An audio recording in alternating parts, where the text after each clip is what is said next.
Hello বন্ধুরা, সবাই কেমন আছো? আশা করি সবাই খুব ভালো আছো।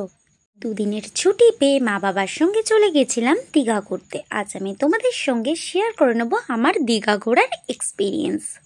এতদিন পর সমুদ্রকে কাছ থেকে দেখতে পাওয়ার আনন্দটাই জাস্ট আলাদা। কি সুন্দর হাওয়া দিচ্ছিল, দেখতেই পাচ্ছ। ভীষণ গরমে তো সুন্দর হাওয়া, জাস্ট দারুণ লাগছিল।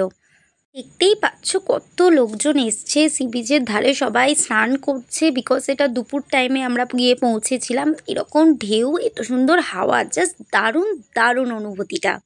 সি বিচে গেছি আর আইসক্রিম খাবো না তা কি হয়?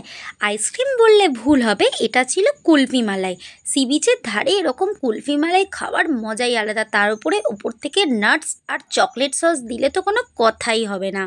যাই হোক, একদম নাটস আর চকলেট সস নিয়ে কুলফি মালাইটা নিয়ে আমি সি বিচের ধারে বসে পড়েছিলাম এনজয় করার জন্য।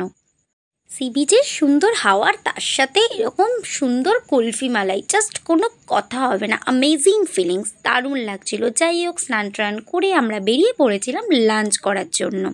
তো লাঞ্চ করার জন্য এদিক ওদিক খুঁজে আমরা একটা রেস্টুরেন্টে চলে গেছিলাম, যেটার নাম ছিল দ্রৌপদী রেস্টুরেন্ট। তো অ্যাম্বিয়েন্সটা মোটামুটি ভালোই ছিল। তো আমাদের তো খুব খিদে পেয়ে গেছিলো, তাই তাড়াতাড়ি আমরা অর্ডার দিয়ে দিয়েছিলাম বিরিয়ানি আর চিকেন কষা। ওরা অনেক তাড়াতাড়ি আমাদের সার্ভ করে দিয়েছিল এই বিরিয়ানি আর চিকেন কষা। অ্যামাউন্ট ওয়াইজ তো বেশ ভালোই ছিল বিরিয়ানিটা, বাট টেস্ট ওয়াইজ আমার অতটা ভালো লাগেনি।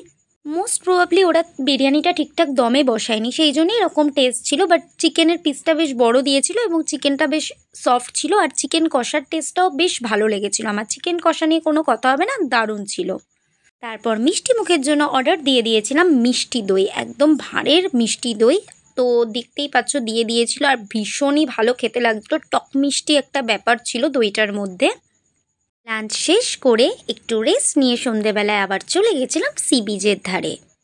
কত জিনিস দেখো, কত কত স্টল বসেছে, কত রকমের ভ্যারাইটিস অফ জিনিসপত্র এখানে পাওয়া যাচ্ছে। ব্যাগস, দেন শাক, বিভিন্ন ধরনের অর্নামেন্টস, প্রচুর প্রচুর আইটেমস। আর তার সাথে ছিল প্রচুর প্রচুর ফুড স্টল, মানে কোনটা ছেড়ে কোনটা খাবে কি নেই সেখানে। চিকেন পকোড়া থেকে শুরু করে তন্দুরি চিকেন, ফিশ, প্রচুর প্রচুর আইটেম। যেটা আমি দীঘায় গেলে কখনোই মিস করি না সেটা হচ্ছে এই মাছ ভাজা। এই কাকুর দোকানের মাছ ভাজা নিয়ে কোনো কথা হবে না। ফার্স্ট যেটা নিয়ে নিয়েছিলাম 1 প্লেট ফ্রাইড প্রন। তো এটা নিয়ে একদম বসে পড়েছিলাম, গরম গরম, দারুণ লাগছিলো। এই দোকানটা তোমরা পেয়ে যাবে ওল্ড দীঘা সি বিচের একদম ফার্স্ট যে ফিশ শপটা সেটাই। এই দোকানটার মাছ কিন্তু একদম ফ্রেশ থাকে। তো এরপরে আমি অর্ডার করে নিয়েছিলাম একটা পমফ্রেট। যাই হোক, এটা তো ভীষণ গরম ছিল, আমি তো ঠিকঠাক মানে খেতেও পারছিলাম না, এতটাই গরম ছিল। বাট দারুণ লাগছিল, মানে দারুণ দারুণ।